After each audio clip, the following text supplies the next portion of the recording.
Hi everyone, welcome to our final mentor training session for the year. I'll try and make it as quick as possible, but I have got to get in how to finish phase D as well as deal with E, because I'm going to combine the two because it'll be a weird time to do the next one. So cracking on. For those of you that haven't watched any videos, to be honest, you should have done, because either you're a new mentor or you were watching the one about phase D, but if you haven't, welcome. If you're super brand new, my name is Fee Branner. I've been doing these videos for the last couple of years to take the pressure off the subject specific meetings so that all the forms and stuff are taken out of there. But a lot of you already know that, so I won't go on about that too much. It's the final one for the year, and the purpose of this one is to get you ready to fill in the PPPD form, as well as the E, as well as think about how to mentor in this final phase where we want trainees to be as autonomous and independent as possible. This needs to be watched. This is going on our website from Monday, the 28th of March. So please watch it as soon as possible that week in preparation for getting the D. So this is for all mentors. It doesn't matter if you're salaried, school direct, PGC, but there are some quirks of salaried and part-time, but please check with your tutor about those to see if the dates might be slightly different. Particularly for part-time, your dates are very likely to be different. So what I'm going through in this session, I'm going to look at a quick timeline for you. I know there's been a little bit of confusion about when the Curriculum Studies Fridays are. I'm going to hopefully alleviate some of that. So I've got a bit of a sore throat today. I'm going to talk about filling in the D, mentoring in this final phase. What should it be like? Completing, what's it like in E? We're going to talk a little bit about the RPK assignment, which is their final assignment, and then completing that final form for the year, because it is different. It is different to the ones that we've done so far. So please pay special attention to that bit. Okay, so we're getting really close to the end. All year I've said thank you, and I've had little thank yous on there and stuff. The thank you is obvious. I've said it again and again and again. Everybody is just, you've been amazing this year. Your work as a mentor is extraordinary. I've never seen feedback like it in my cohort in science and in the others. So thank you so much for the effort you're putting in. Remember, whatever we put in at this end is way better for the kids and the departments these early career teachers will go in later. And it all has a knock on, doesn't it? Even if they're not in your school, it's all part of this pool of wonderful teachers. So every bit we do makes a difference. But it isn't, that's what's so important about this part now. It's not how you start. Some of our trainees might have had quite a wobbly start. You know, some of them are straight out of uni.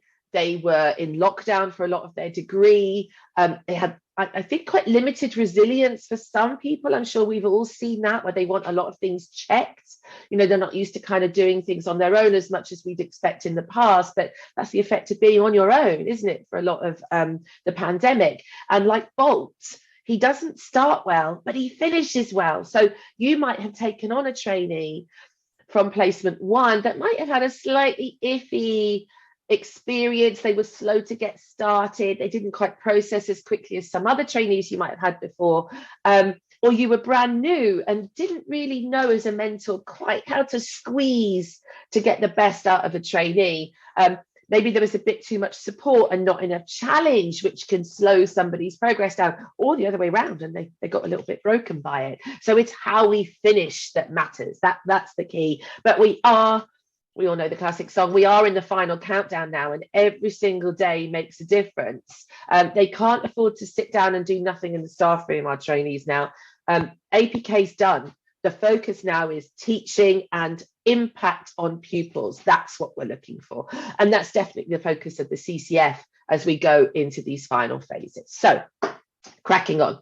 Timeline for this term. So you're watching this hopefully around the 28th of March. The Friday coming up is a Curriculum Studies Day on campus. It's got to be off campus. I'm making this week. You don't care what's happening this week. Let's leave that bit. So Friday the 1st, which is a change to the programme, okay? So they are with us on Friday the 1st because the East Sussex and Surrey break up then, so we couldn't do it on the 8th as we were going to do before. Friday the 8th is when the rest of the local authorities break up, and most of our trainees will be going on holiday then. 27th of April, once we get back after Easter, we've got quite a rapid support deadline. So when you're filling in your PPPD, if you're like, I don't know how well this is going, you're just getting through, but I think I need to put you on a sport deadline. That's the final date. It's the final date. We can't take it any later than that. So if you think that things are not going how you hope, accounting for settling in and, spinning all those newly sized plates, they even feel like bowls to them right now. So if you think, well, you've had enough time to settle and you're still not quite getting there, don't be scared to fill in that support plan, but let us know now. Don't leave it till the 27th. Trust your gut. Let us know now. Curriculum study day, the final one's on campus on April the 29th. Our RPK assignments, more on that in a minute, 16th of May. We really need your help with those. So get in touch with your tutor if you can help with those, if you want to find out more. Final deadline for PPPE has to be May the 27th. We really can't accept them any later, or they won't go through exam board and get their preliminary QTS on time. So with the others, we've got a little bit of slush. This one, no, it really has to be May the 27th. We had them back after half term for a really nice week of enrichment, lovely activities, getting out and about a bit in the countryside, seeing other settings. It's wonderful. And our final day is June the 10th. And we do have graduation this year, like something like 20th of July or something. So that's brilliant, a sign that we're coming out, even though we're not really, are we, if you look at the figures. But, we're learning to live with what we're in, and we will be having a graduation. So it's wonderful. So jobs for the next couple of weeks, or slightly earlier if you're East Sussex, really, or Surrey, completing the PPPD. Now, essential for this, I'll get onto it, you've got to check their evidence. I'll come back onto that in a sec. Same as the PPPC, they look exactly the same, really. Please use the phase help sheets to see where they've met them. I mean, they're exactly the same. The wording is exactly the same in the help sheets. They're taken directly from the PPP forms anyway. So those are the ones that the trainee ticks off. You should look at them with them and go, I don't know if you're doing that on your own. I think you still need help for that. So don't let them tick them off unless you're absolutely certain that's where they are.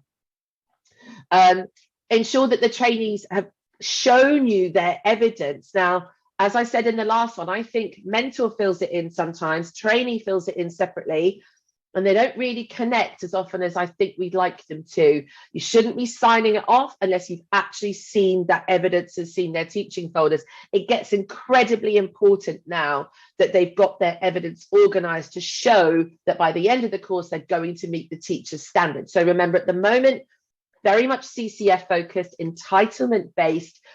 E is where we're like, right, have you met the teacher standards? Have you met that benchmark? And it's evidence driven, has to be evidence driven. Now, a change from A and B is that in the last PPP, they're expected to discuss scholarship. Some of them, it came as a little bit of a surprise. It shouldn't have been. This one, no surprise. We want that scholarship in there. Now, scholarship doesn't have to mean reading papers and reading books. It's a part of it, absolutely. But scholarship is also where the trainee has attended a session at school, they've done CPD, their university sessions. It's all about where did you get your knowledge from? That's what it means. So it doesn't have to be highfalutin theory. It can be, I had this session, I learned this from here, but we also do really want that theory in there too. We really need detailed feedback. They're in their final phases now, and it needs to be picky. Right, I'm going to come on to that a bit more later on. Don't hold back. Say what you want to say to make the best trainee possible, who will be the best early career teacher. And like I said, don't sign it off unless you've seen their bit. And sometimes it's quite obvious that they haven't been read. Their folders might be electronic as well. Be aware of that. They're not necessarily what I would call lovely paper folders, right? But then I'm really old. This is an example of a really good one from... Sorry, I have to pause there for a glass of water. So this is a really good one from a trainee from the C, where they're really thinking about what they've done. And this is what we all wanting them to do right now. I've set this target so much recently. You've got a problem setting these kids in, especially that's what happens in placement too. You've got a particularly challenging set of behaviours from a child over here. Go and see them in other lessons. It's a no-brainer to us, isn't it? Just go and see them in other lessons. What have you learned from that? So this trainee is writing a lovely little narrative. Remember, they don't have to write oodles, they just have to write enough to tell the story. They've got clear evidence of what they've done. We've got a little bit of scholarship as we move forward. We'd like more. But there's nothing wrong with a good bit of Bill Rogers for behaviour management. We've got our elements of the CCF, and then they're talking about how they're going to get better. That's a nice one. D, I think they'll do themselves a favour if they start to write more. More on that later. Here's another one where they've written a bit more. It's about assessment. It's a nice one. Pause the video if you like and have a look at it. They're picking up bits about linked to the CCF. A lot of them are having trouble setting homework because, sorry, I've gone backwards there, because schools do it kind of automatically. They have to be able to set their own homework. Here's some really nice examples of mentor feedback, nice and detailed about what the trainee has done. If you pause this and read this, it's soaked in the CCF, absolutely soaked. It's about where the trainee has had their entitlement and lived up to it and taught because of it. Really good wording. Do have a read of this.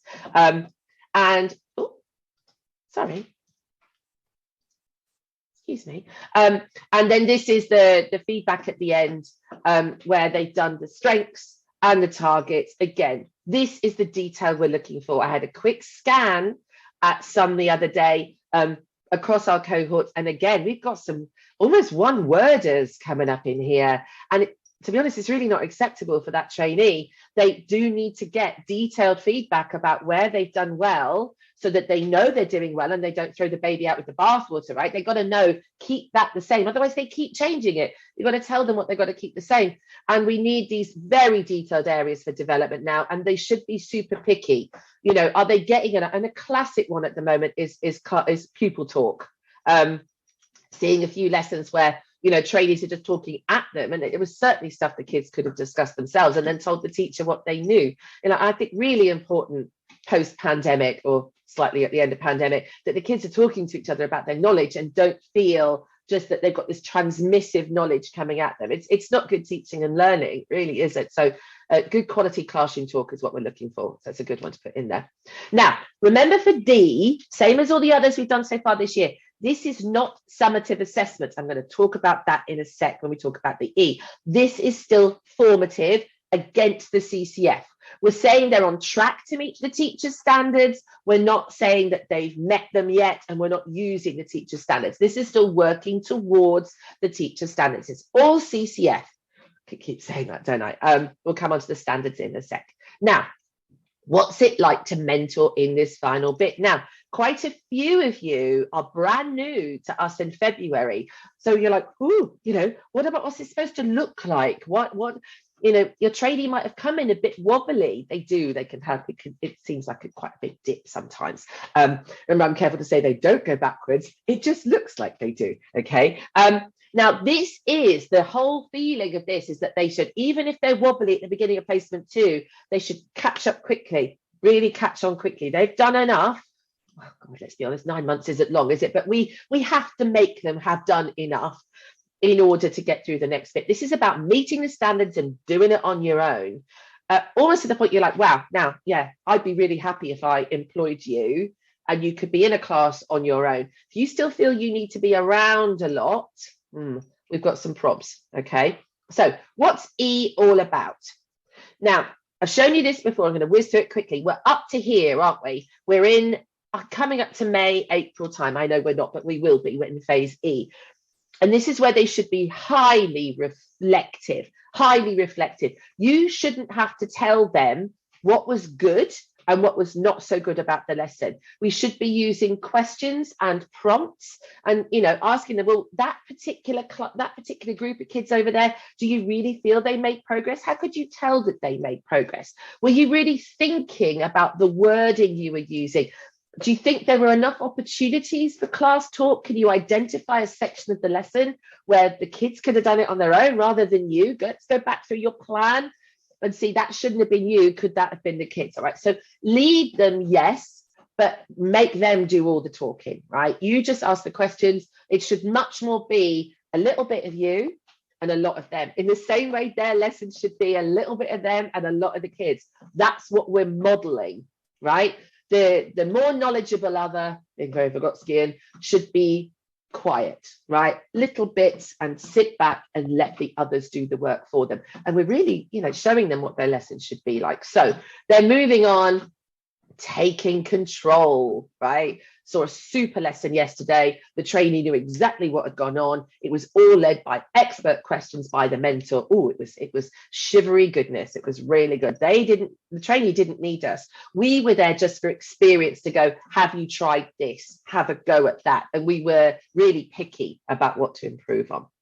Now, phase E help sheet. This is what it looks like. Now, this time I've highlighted. Now, it might not come out when you photocopy, but when you print it off, if you could highlight those bits, that'd be really handy. Now, I've made it in bold, the bits that we want to look at, like I did the last one, but this time it's about, look at the wording. There's a little bit of alongside expert colleagues there, but look, I can plan. I apply high expectations. It's not sometimes, I apply high expectations to all groups, right?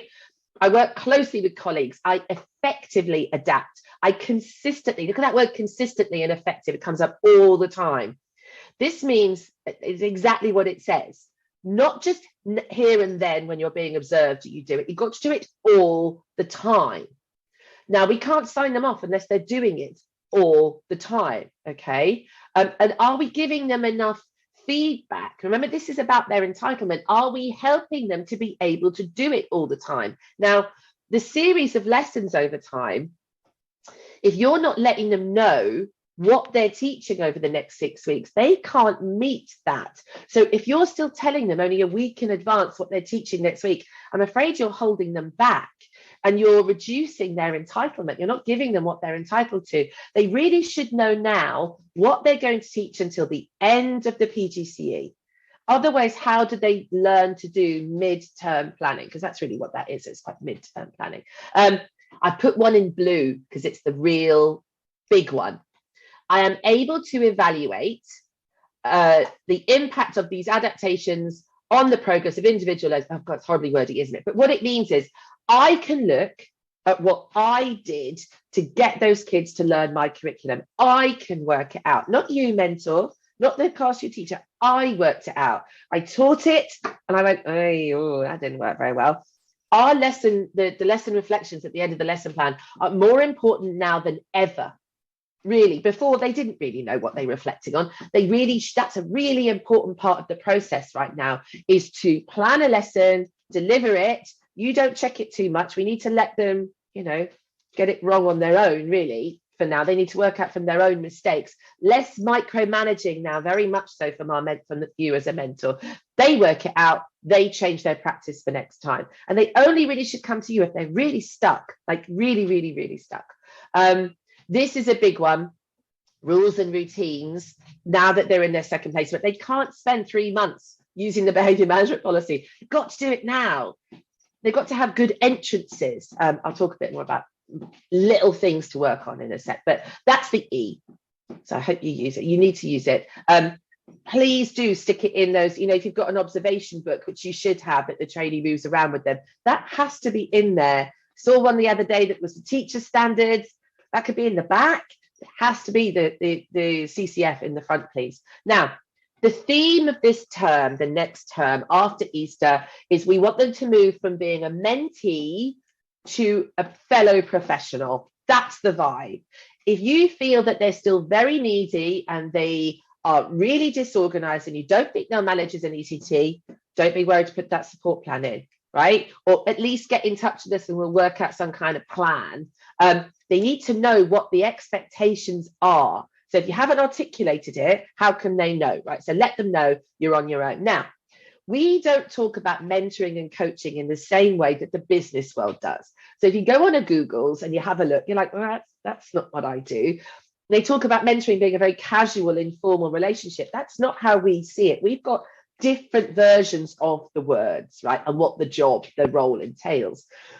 For us, a mentor is very hands-on, very guiding, very supportive, very nurturing. So there's brilliant papers written by Shannon and Anderson. I'll send you some out if you're interested, where it's about our care for them and we're with them every step of the way. That's what it's like in education. In business, it's an overarching thing. Now, we need you in this next phase to be a little bit more hands-off in our version of what mentoring and coaching is. So a coach for us is, you've got a small term goal and they move towards meeting that goal. That's how we work it out in teaching. So it's when you set them a target, make it niche, right? Make it niche. So is it about pupil talk? You want to see in the next week that you don't want to hear their voice hardly at all in the lesson. I don't want detailed PowerPoints. I want you modeling, kids talking, you getting it back from the kids. And I want to see it this week. I want to see it in all the lessons this week. Short-term goals, long-term impact. That's what we're looking for. Very much driven by them. You tell them what to do. That is still the role of the coach, or they might have worked it out themselves, hopefully, and then they work on it. Okay. Now, like I said, they need to know what they're teaching in order to plan these sequences of lessons, right? That's really clear. Don't need to go on about that too much. They should still be giving you a lesson plan 24 hours in advance. I think 48, now they're teaching a lot, is maybe too early, because they need to be more responsive. So they might be getting it to you and then changing their mind, and we've got too much to and fro. And I think 24 is more than enough. And really, don't give them loads of changes unless you absolutely have to. Let them learn if there's a mistake in there. If you keep fiddling, they're not going to know what's their practice and what's your practice. So if it's not dangerous and it's not a disaster, let them teach it and let them reflect on it. It's time to take those training wheels off. They've got to be able to fall over and pick themselves back up again. All right.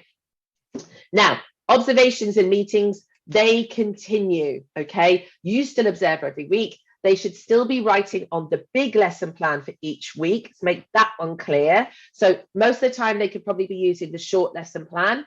And then once a week, a formal observation, they do the full one. And then you write challenge targets, really picky challenge targets. And it's really important now. I know that we're talking about them working out on their own. Be really specific about what you want them to go away and do. Action. What do you want them to observe? Okay. Your meeting should now become much more CPD focused. Pick something really important each week that would enhance their progress. Is it questioning? Is it peer-to-peer assessment? Is it understanding examinations and how to prepare kids for examinations? Is it risky, off-the-wall, creative lessons? It's the spice we want now, that real advanced teacherness that we're looking for. I presume most of them can stand up and teach and deliver some assessment, right? If they can't, they shouldn't still be teaching. What we're looking for now are really interesting, them talking less. It's all in the thought process, the kids doing more. That's what we're looking for, okay? And resources that they can share with the rest of the department. Our tutor visits continue. We're there to be your critical friend. We're observing you, remember, feeding back to them and then chipping in after. And please, please, please, please, please use the help sheets. They're on the website, well, they will be at the time this video goes out. Phase E help sheet, that's what we're looking for. And really important right now, if you wanted to use them, if you've got a really advanced trainee and they've already met, you know, and they're doing it all on their own. Now, next phase, important, the CCF is entitlement. It's not everything. We go beyond the CCF, and particularly in your own subject. So there's quirks of teaching science, like inquiry learning and creativity and, you know, debate. None of that is on the CCF. You can add. So long as we know that they've met their entitlement, you can put really advanced targets now into your mentor meetings and into your lesson feedback. And I recommend you do if you've got a trainee that's going beyond the minimum entitlement.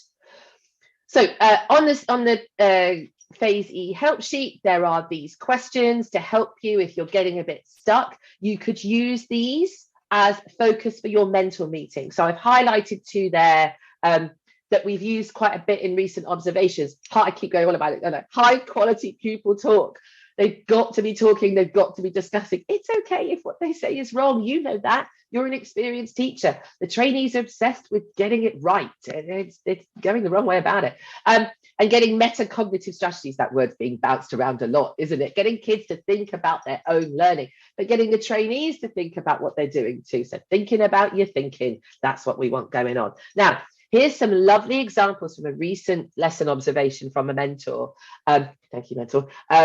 where they're really good picky targets. This is of a really good trainee who now can teach. You know, they can teach by any measure, they can teach, but they could be much better. So it's all about, you know, having it's so picky, it's brilliantly picky. So they did really well, but have extra questions. You know, the exit lessons, the kids are on the go the entire time. There's no like sort of, oh, what am I doing? Oh, I'm wandering around. Oh, I'm just going to fill the time by chatting to my friends. That's not excellent teaching and learning. Every minute matters in an outstanding lesson. You know that, I know that. We need the trainees to know that. Kids on it every minute, right? Especially in that observed lesson. So these are great, super duper feedback questions. It's all about, you know, well, how do you get them answering questions? You know, notice things like gender balance, particularly if you're in a STEM subject. Yeah, I'm obsessed with getting girls to get more involved. Are you noticing that they're going to that particular child that just makes it easy for them? Pick them up on it. Pick them up on it. We're being really, really, really picky now. And this is a really important one. Everyone listening, pens down, eyes on me. It's zero tolerance is what we're looking for. We want it to look like they've been teaching for ages at this stage, if we can. Remember, not everyone's going to get there, but if you've got a really good trainee, picky targets.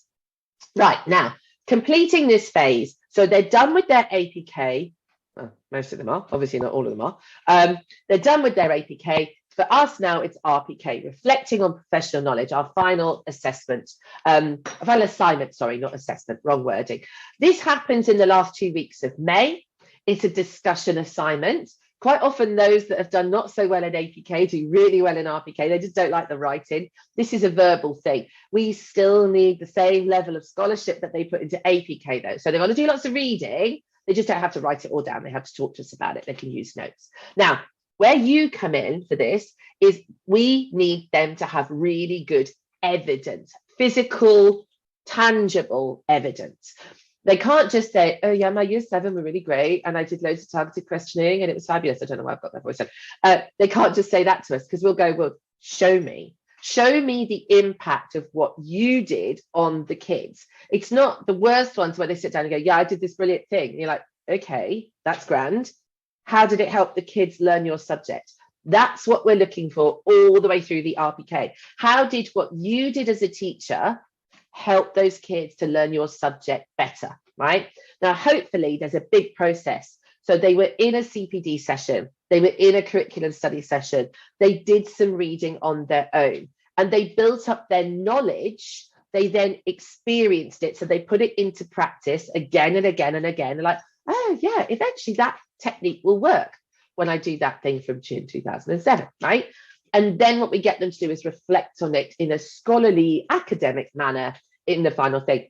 They also produce a modest portfolio that shows us that they've got enough evidence to pass the teacher standards. But we've been doing that all year.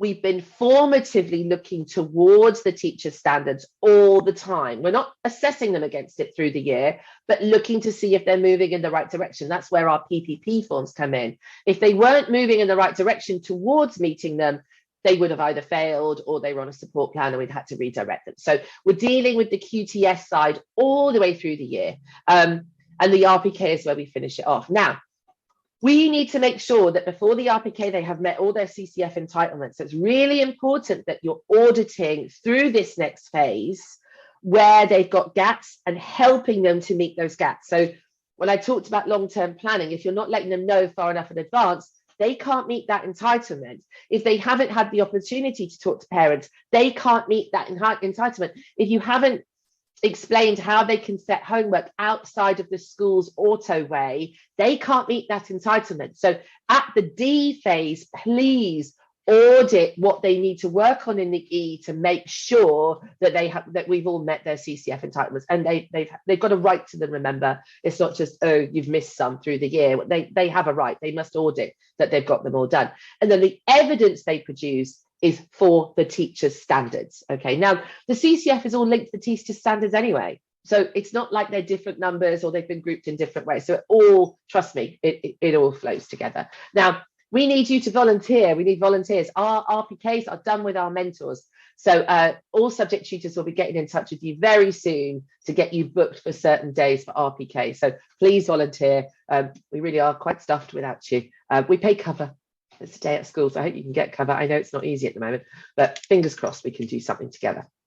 Now, last form of the year. This is the only form in the year that's summative. Everything else is formative. This is summative. We are saying, have you met the standards or not? It's binary. Now, the quirk is we can't get to the end of the year and say, now I've changed my mind, you haven't, right? That support deadline on April the 27th is absolutely pivotal.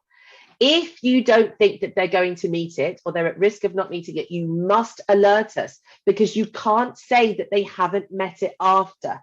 You can't come to the final form and go, no, I'm not gonna sign that. All right. We have to know by April the 27th. Okay. So we've got to know that we're signing them off against the teacher standards. Okay. Now, if they've got any sense, and I'm sure most of them have, all the way through the year, as they've been doing these PPP forms, they are doing what we expect of them in the RPK. They are. So they've got reflections, they've got scholarship, they've got the CCF. It's a no-brainer. They're already writing what we expect of them in the RPK. So when they do the E, if they write loads about the best examples for each standard, they're killing two birds with one stone. It's the same thing. Okay. Now they've got to link their experiences to scholarship. It's absolutely essential in the E. No way around it. It's got to be done. And if they don't, they've only got to do it for the RPK anyway. They may as well do it for the E. So they tie in together. They really are the same kind of thing. They're joint things. And it's got to be detailed and it's got to be quality. And the evidence they produce for E is the best they've done all year, right? It's the primo quality stuff for each one. We know there's been guff. We know there's been bumps along the road, but they're part of the learning journey. They can discuss, or we make them discuss some poor lessons in the RPK, that what they learned from it. So it's okay to discuss, well, I had this poor lesson and that led to this, but really in the final thing, it's primo stuff. That's what we want. Okay. Now in the E, your targets basically inform what the next mentor is going to see. So I'm going to go back just for a sec. So your targets are for them as an ECT. So where have they got their strengths and where have they got their areas to work on? This is what this bit looks like in the form where they've not, but really you can't sign that off unless they failed a support plan and failed a cause for concern. So it's really this box here, unless you've instigated the support plan in April. Okay, so it's a tick box. So those targets that you write will be seen by their ECT mentor. And for those of you that are already ECT mentors, you know what a tough job that is and how rigorous that is. So please be really clear, no one-liners, detailed stuff about their strengths and what they need to work on as an ECT. Remember, they're going to be on their own as an ECT. So as an autonomous, independent teacher, what does this trainee need? Okay, right. That's me done for that. I hope I've covered it enough. I hope I've covered that the PPE is summative against the teacher standards, and all your targets and strengths need to be related to that, and they will get handed on to their ECT mentor. I'll repeat that just in case it was a bit woolly. Okay, information as always, our partnership information, look at that if you need it.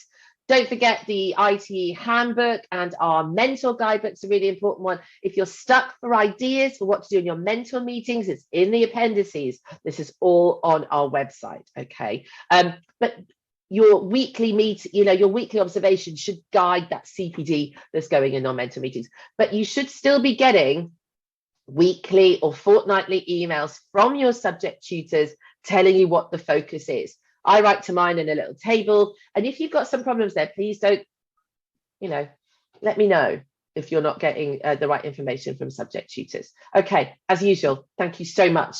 I really appreciate you listening to me waffling on all year. I really do. Thank you so much. And if there's any questions at all, you just email me and I'll do my best to answer them. But I hope that's covered everything that we need from now until the end of the year. Thanks so much for being our mentors. We desperately appreciate it. We've been blessed this year to have such an amazing team. So thank you again. And Sadly, I think you'll probably see me again in September. I think I'm still doing the Royal Centre. You've had enough of me. I'm sorry, but it's going to be me doing it again. But thank you ever so much. I really appreciate your time.